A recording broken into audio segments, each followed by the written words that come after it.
there, I'm Daniel and welcome to Higher Origins Tutorials. Today I'm going to show you how to create a new menu. So from the dashboard page here, we want to go over to Menus on the sidebar. From the Menu Overview page, we want to go up to here to the upper right and click on New Menu. Give our new menu a name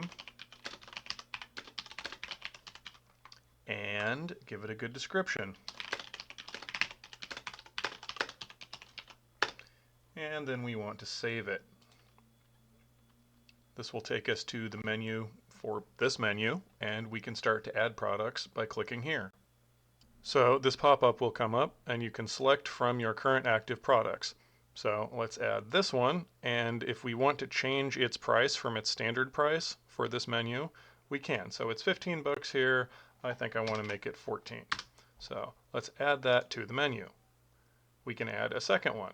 So this one here is available, so let's add that and set its price to be 16 instead of 17.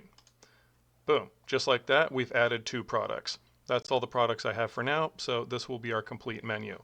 Let's set it to private. So only people can see it if they use their license number to open it. So let's look what this menu looks like. So when you open a menu, it'll ask you to enter a California cannabis license number. This is just a security check to make sure that only licensed people access it. So I'll paste one in there and click submit. And this is what the menu looks like when your customer opens it.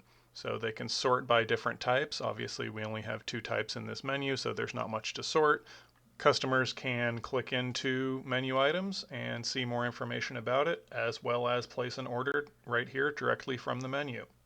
So that's that for this tutorial. Your menu is all set up, and I hope you'll join me for the next one. Thank you. Bye.